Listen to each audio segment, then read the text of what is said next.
Está no ar o programa Espaço Cidadão com Robson Carvalho. No programa de hoje, o assunto é tarifa zero, movimento sem catraca.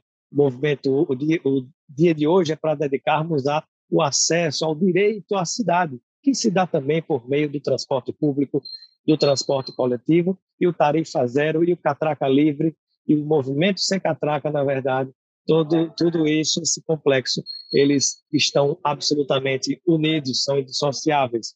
Não dá para pensar o direito à cidade sem pensar o acesso a ela. E hoje vamos conversar com o autor do livro Sem Catraca, que está aqui conosco, que é o Daniel Santini, doutorando na Universidade de São Paulo, na USP, pesquisador também na área de urbanismo, e conosco vai falar sobre esse tema, sobre esse livro, que está ganhando os quatro cantos do país, saindo de uma utopia e se transformando em realidade. Seja bem-vindo, Daniel Santini, ao nosso Espaço Cidadão. Robson, é um prazer enorme participar do programa, poder dialogar sobre o tema contigo. Exatamente, a ideia que você colocou da mobilidade como um direito, e a gente tem muito a discutir, tem muita coisa acontecendo no Brasil. Nos últimos anos as coisas mudaram bastante, e é um momento que ele é ao mesmo tempo muito preocupante para quem defende transporte coletivo e quem acredita em mobilidade como direito, mas ao mesmo tempo também ele deixa espaço para alguma esperança. Então a gente tem possibilidade aí de sonhar a partir de uma realidade que ela é muito concreta. O tema do meu livro, o título do meu livro completo é Sem Catraca, da Utopia à Realidade da Tarifa Zero. A gente viu aí a Tarifa Zero se consolidar como uma realidade no Brasil hoje. E hoje nós, pensando nesse tema do livro, nós nos lembramos que décadas atrás, quando, por exemplo, em São Paulo, a então prefeita Luiz Erundina, secretário de Transportes, falaram no assunto, foram chamados de loucos, de malucos. E aí eu pergunto, aquilo que era visto como algo tão longe possível, utopia, hoje já é realidade, inclusive em municípios daqueles que no espectro político, por exemplo, da direita e da extrema direita sempre criticaram, mas hoje estão adotando. O que é que aconteceu? O que é que mudou? É muito curioso, Robson, para a gente pensar a evolução, como tudo mudou drasticamente. A tarifa zero ela chega no Brasil, ela começa a ser discutida graças a uma proposta do Lúcio Gregori, então secretário municipal de transportes da Luiz Erundina, hoje deputada federal, mas então uma das primeiras prefeitas mulheres do Brasil, uma das primeiras prefeitas do PT, ela que foi eleita para administrar São Paulo. Essa dupla tentou implementar a tarifa zero em São Paulo na década de 90. A experiência não deu certo, enfrentou resistência, inclusive dentro da bancada da Câmara Municipal do próprio PT. É interessante ver, isso tudo está relatado num livro muito interessante, que é esse livro aqui. Vou tomar a liberdade de mostrar. É esse livro aqui, Tarifa Zero, A Cidade Sem Catraca, Cidade Sem Catraca, né? Pelo Lúcio Gregori, junto com mais gente que trabalhou, que se envolveu com José ele. Jairo e a Márcia também. Chico A Ita, Márcia... Márcia Gregori, Jorge Jairo, Varoli e o Mauro Zilpovicius. É um time incrível aí, com uma contribuição importantíssima. Ao mesmo tempo que essa proposta ela não prosperou na época, ela criou bases ali para mudanças muito interessantes. Então, é uma das bases para a municipalização do transporte em São Paulo, para a gente ter aí a possibilidade de ter subsídios. São Paulo é uma das cidades, uma das poucas capitais do país que subsidia o transporte público, muito em função da base que se organizou nessa época. Tá? Aí subsidiar seria o quê? Seria dar desconto de imposto? Seria isentar alguma alíquota? O que seria esse subsídio? Que na prática já seria uma forma de pagar pelo transporte público com dinheiro público. Ótima pergunta. Nessa época, quando eles começaram a trabalhar e olhar como o transporte estava funcionando e pensar, o Lúcio apontou que não faz sentido você ter o valor do transporte totalmente custeado por quem está viajando no transporte público. Então, ele diferenciou, ele criou ali uma diferença entre a tarifa que é cobrada para o passageiro, para a passageira, e o custo do sistema. E ele defendeu, fez uma separação e mostrou que poderia ser diferente, os dois valores, abrindo espaço para o Estado complementar. Aí você pode até argumentar, poxa vida, eu ando aqui na minha moto todo dia, ou eu ando no meu SUV blindado aqui, ou eu ando num carro popular. Por que eu tenho que custear o transporte público? Por que faz sentido Ou pagando um como transporte de aplicativo, né? Ou eu só uso Uber, eu não uso transporte coletivo. Faz sentido porque a existência de redes de transporte coletivo beneficiam toda a sociedade. Enquanto, quando eu tenho a mobilidade organizada a Porque partir de todas as áreas veículos, da economia são movimentadas a partir do transporte público, né? justamente, É um quando meio, você tem uma, é um meio de transporte especialmente para o trabalho e estudo. quando você tem uma greve, quando você tem uma greve no transporte público, é só pensar o que acontece. As cidades param. As cidades literalmente param, e não só porque se cria um congestionamento monstro, as pessoas tentam se deslocar usando soluções privadas, individuais, mas também porque parte importantíssima dos trabalhadores e trabalhadoras não consegue chegar. E aí muitas funções aí são comprometidas. A gente precisa levar isso em conta. Se a gente tem aí benefícios do uso do transporte público coletivo, a gente tem impactos muito graves do aumento do uso do transporte motorizado privado. A gente viu nos últimos anos, na última década, aí, o aumento, a expansão muito acentuada do uso de transporte por aplicativo, seja tipo Uber, seja tipo iFood, deslocamento de pessoas e mercadorias por meio de plataformas aí. E isso está tendo um impacto muito real e concreto nas nossas cidades. A gente tem visto aí o trânsito piorar, aquela ideia de que as pessoas iam deixar de ter carros para usar Uber, ela não se revelou real. Na verdade, se ampliou o número de pessoas se deslocando de automóvel. A frota existente não é que ela está melhor aproveitada, ela está circulando sem parar, com um impacto muito concreto em termos de aumento de ocorrências de trânsito, de poluição, e lembrando que a poluição afeta principalmente crianças e mais velhos. Tem uma covardia inerente aí das opções de mobilidade que a gente coletivamente faz.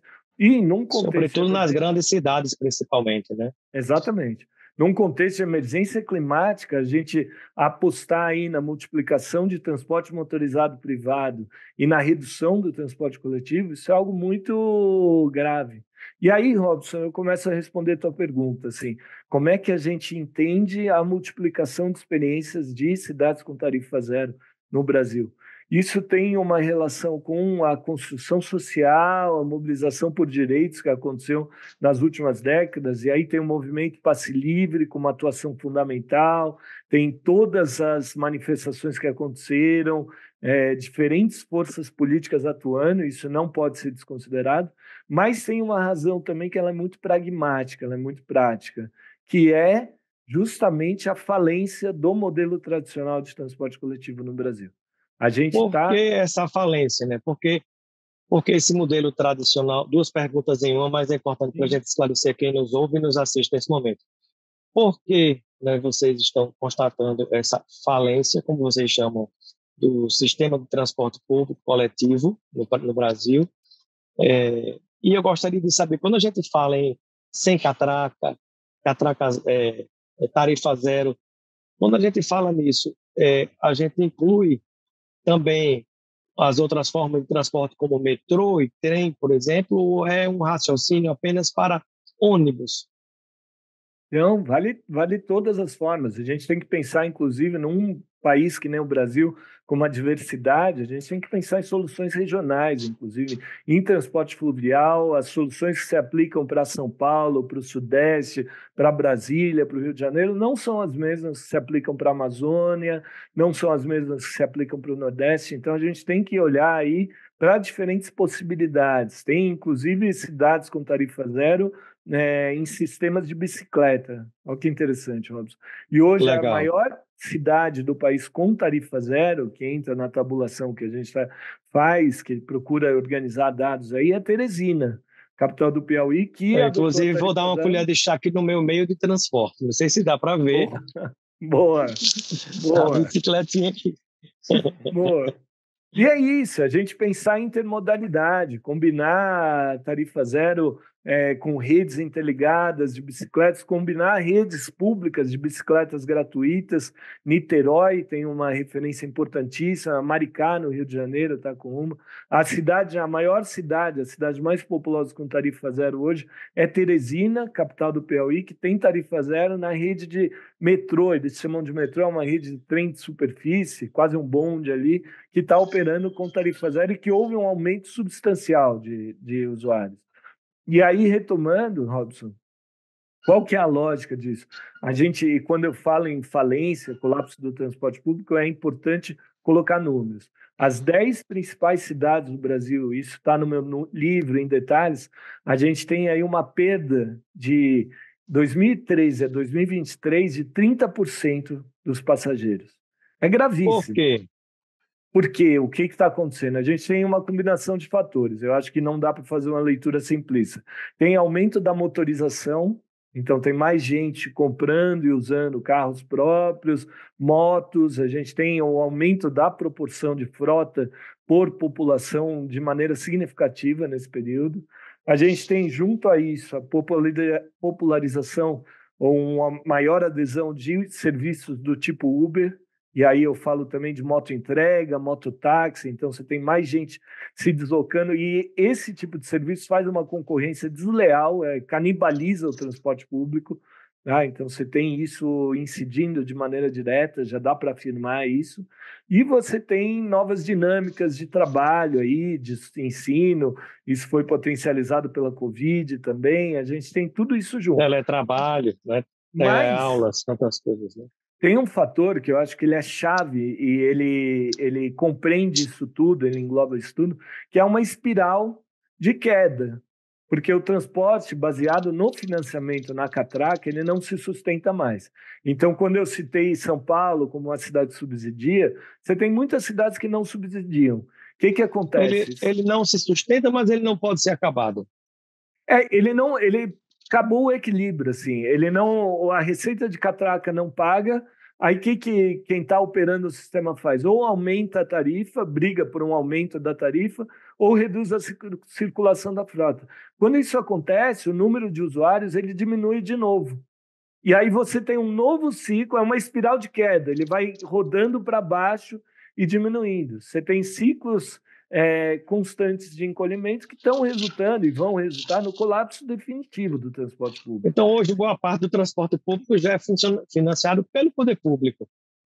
Depende. Tem cidades que estão insistindo com esse modelo, tem cidades aí, tem 7 capitais que fizeram um aumento de tarifa na virada do ano agora, indo na contramão de tudo que está acontecendo no Brasil e no mundo, e com isso a gente viu novos ciclos de encolhimento nessas cidades. Talvez o principal caso seja São Paulo, que tinha conseguido reverter a tendência de queda, e São Paulo é muito emblemático. São Paulo, em 2013, transportava 3 bilhões de pessoas, em 2023 transportou 2 bilhões, perdeu 1 bilhão de passageiros em uma década, bilhão. Incrível. São Paulo tinha conseguido equilibrar a partir da adoção da tarifa zero aos domingos e feriados, mas isso é uma informação aí bastante recente, é um levantamento que eu fiz agora. No primeiro trimestre de 2025, o número voltou a cair.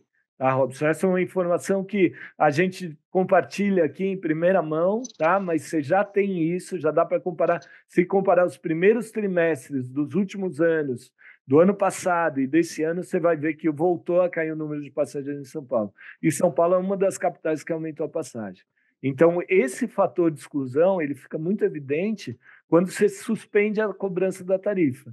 Porque aí a demanda reprimida ela explode. Você tem aumentos de uso do transporte massivos. A gente tem visto isso em todas as cidades que adotaram a tarifa zero no Brasil. É impressionante, Robson.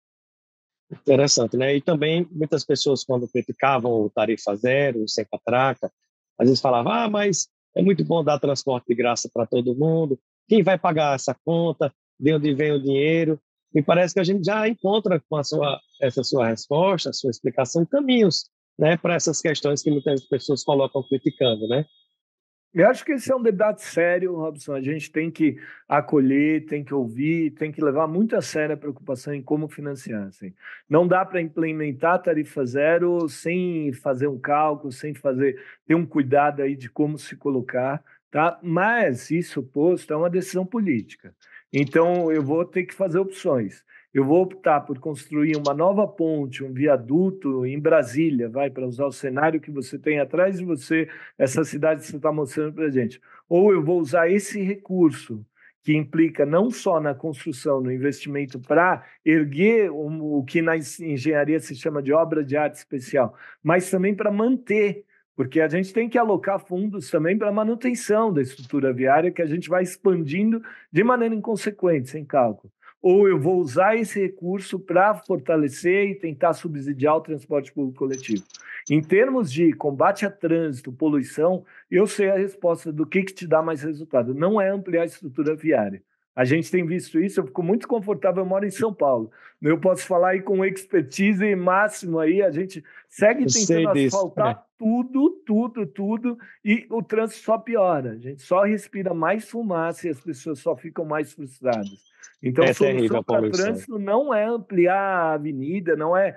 Por mais que num contrassenso, aí, num senso comum, a gente fale, se alarga a avenida, vai passar mais carro. Mas tem um efeito indutor. Se alargou a avenida, vai induzir mais gente aí de carro e o trânsito a médio e longo prazo piora. O que a gente vê na Marginal Tietê de São Paulo, por exemplo, para citar um caso concreto. Sem dúvida. E aí eu te pergunto o seguinte, diante desse quadro que você acabou de compartilhar com quem nos ouve e nos assiste nesse momento, Daniel Santini, você que também é autor do livro que trata exatamente dessa questão, como acabamos de falar, também pesquisador, terminando seu doutorado nessa área, eu gostaria que você nos falasse sobre, diante dessa situação, né, o que é que se discute hoje, na verdade, em relação à forma de gestão quando você pensa na defesa do sem catraca, do tarifa zero, porque uma coisa é tipo, se o poder público tomou uma decisão de financiar o transporte público, que é para o público, é coletivo, se já existem marcos legais na legislação federal e que abre essa perspectiva para a implantação, por exemplo, do Sistema Único de Transporte Público. Por que não o próprio poder público abraçar e adotar de vez o sistema em determinados lugares, ou porque aqui em algumas situações a gente vê que isso está acontecendo, eu vou usar essa expressão, às vezes até numa espécie de arrumadinho com algumas empresas privadas de transporte coletivo em vários estados, especialmente em várias capitais. Vamos lá, Robson. Você tocou em muitos pontos e pontos importantíssimos.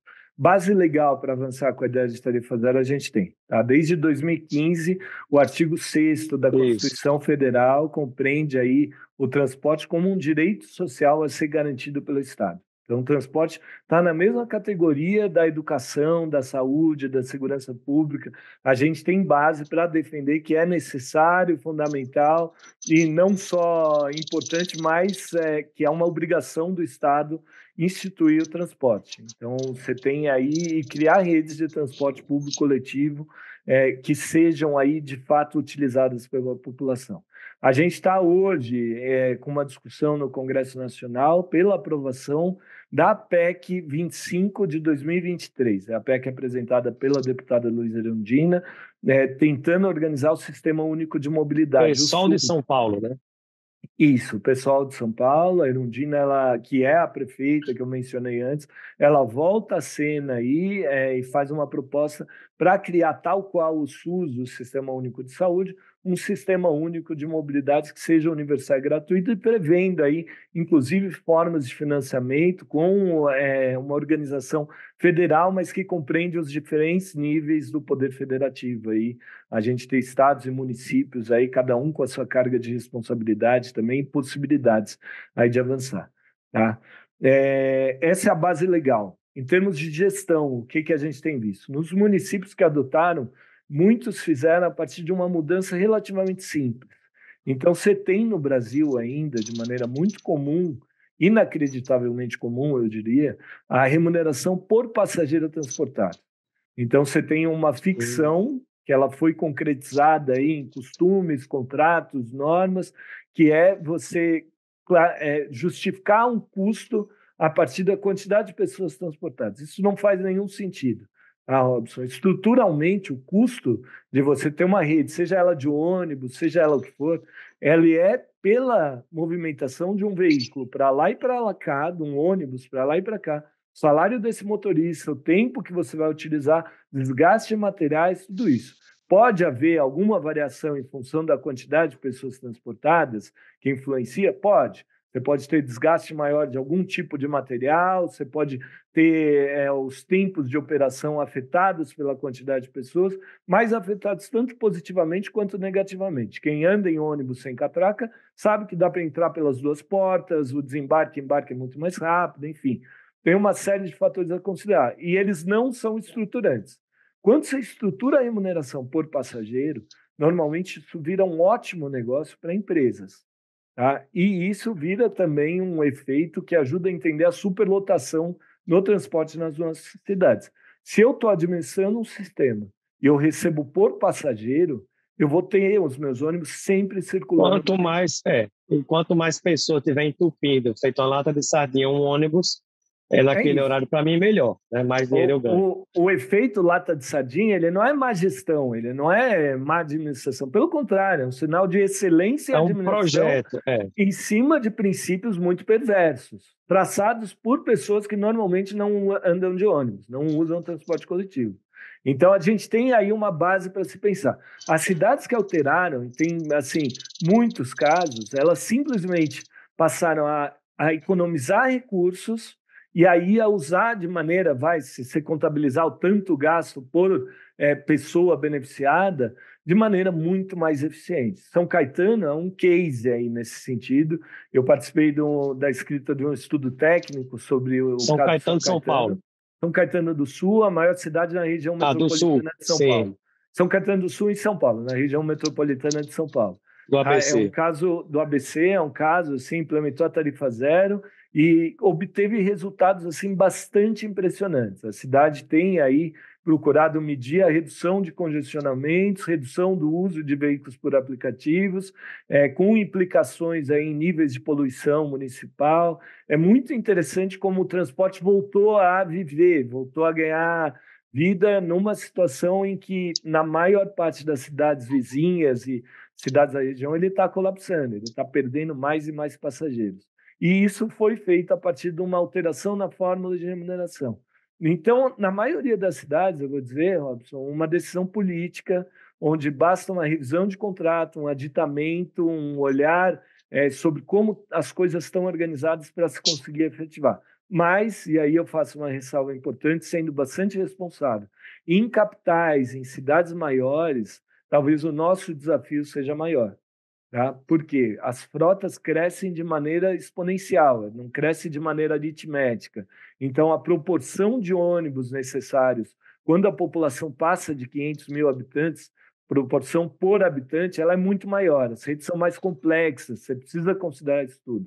Mas, ao mesmo tempo, e aí também eu acho que cabe destacar, a capacidade administrativa, a capacidade de execução e o orçamento de capitais, ele nem se compara às cidades pequenas. Então, é um desafio maior? Talvez seja. Mas eu não acho que é um desafio que a gente precise desviar. E fazer isso tudo revisando aí gastos em mobilidade motorizada individual, em construção de viaduto, em readequação de vias, alargamento, expansão. Isso tudo a gente tem que repensar e passar a pensar em investir em mobilidade como um direito, como você bem disse na abertura do programa. Acesso, né, o direito à cidade. E aí eu te pergunto o seguinte, né, o tempo passa muito rápido. Eu gostaria de saber, Daniel Santini, você como pesquisador da área, quando nós pensamos, né, nesse projeto, que é um projeto viável, já é realidade, eu não sei exatamente quantas, mas eu sei que mais de 100 cidades do Brasil já implementam tarifa zero, inclusive Balneário Camboriú, né, uma cidade hoje sob gestão do espectro político da extrema-direita, né, adotou essa pauta também.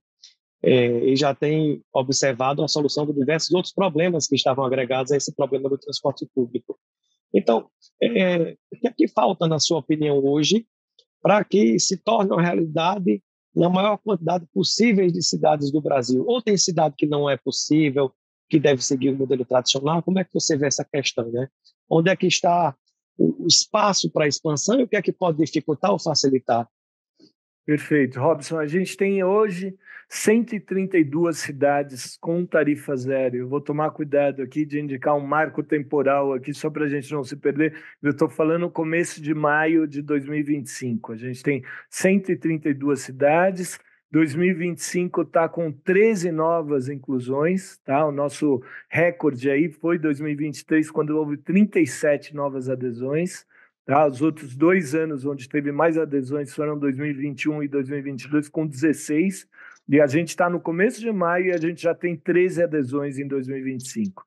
Então, voltou a ganhar atração, voltou a ganhar força. Tinha perdido um tanto o ritmo por causa das eleições.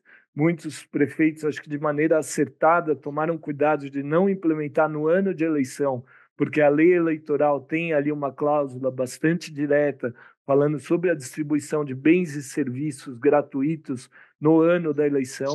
E aí a gente tem alguns casos de prefeitos que implementaram e tiveram problemas com a justiça eleitoral. Então caiu um pouco o ritmo em 2024, mas agora ele voltou a ganhar tração e é interessante o movimento, a maneira como isso acontece, porque tem cada vez mais cidades de tamanho médio. Tá? Então, a última atualização que eu fiz do monitoramento ali, que tem um caráter coletivo, mas que eu tenho responsabilidade em checar cada uma das inclusões, tem, por exemplo, Sorriso, no Mato Grosso, e Japeri, no Rio de Janeiro, que são 2 cidades com mais de 100 mil habitantes.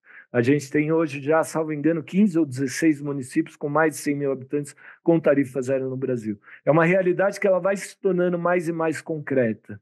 Ao mesmo tempo que isso está acontecendo, a gente vê aí uma multiplicação de diferentes partidos, diferentes forças, e a análise política do avanço da tarifa zero, ela é muito interessante também. 10 anos atrás, você não diria que o presidente nacional do MDB, o Baleia Rossi, ia falar que a tarifa zero tem que ser a pauta prioritária nas eleições municipais. Ele falou isso em 2022. Você não diria que no PT você teria ali o porta-voz oficial do partido, o deputado federal Gilmar Tato, falando que essa é a pauta do PT, tão importante quanto foi a defesa do Sistema Único de Saúde. Então, você tem aí mudanças que elas são muito grandes. E como você bem apontou, Balneário Camboriú, a cidade que teve mais votos por Bolsonaro nas últimas eleições, é uma cidade que adotou tarifa zero e tem mantido aí. Como é que a gente vai entender isso, Robson? Eu vejo, e aí eu volto a referenciar o que eu tinha falado da situação econômica. Tá? Em muitos casos tem uma situação muito prática. As empresas estão quebrando ou deixou de ser um negócio razoável para as empresas. E aí as próprias empresas estão pleiteando tarifa zero. Não se sustenta mais o sistema, simples assim, e isso provocou uma mudança estrutural aí, e aí num olhar marxista de relações econômicas também, de se pensar em materialismo, isso é fundamental para a compreensão do que está acontecendo. Junto a isso, tem um fator muito importante na leitura política, que é a grande aprovação de políticas de tarifa zero. Aí eu fiz um estudo junto A com a adesão Letícia. do público, né, do eleitorado, Adesão, inclusive, em termos de votos.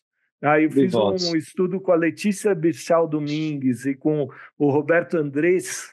A gente fez um estudo que vai ser apresentado aqui daqui a algumas semanas no Encontro Nacional de Pesquisa em Planejamento Urbano e Regional, Enampur. Tá? É o principal encontro do tipo aí no Brasil, sobre Estaremos tarifa lá zero. apresentando também trabalho. Bacana, Excelente, muito bom. excelente. Vamos nos encontrar, óbvio. Mas é um levantamento sobre tarifa zero e reeleição.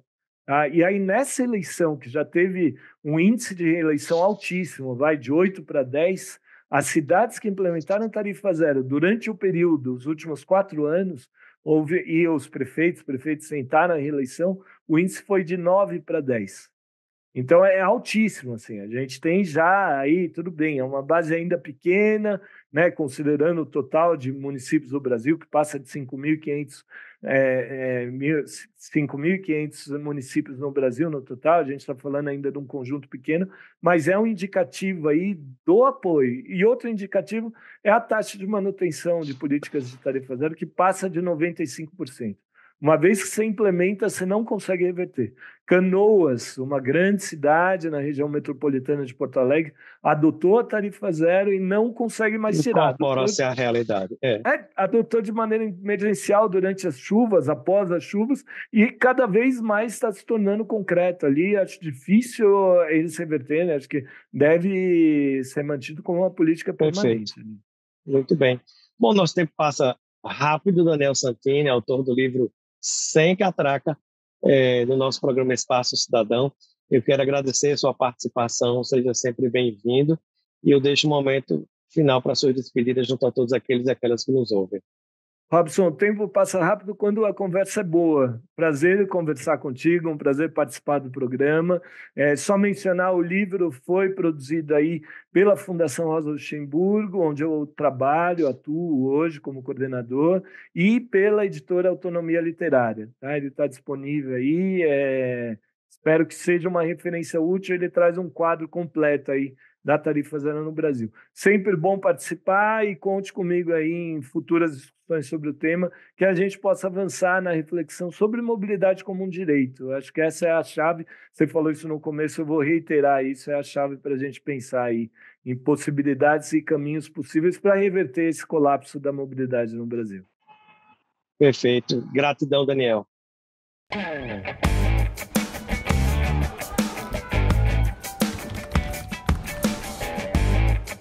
Você ouviu o Espaço Cidadão com Robson Carvalho.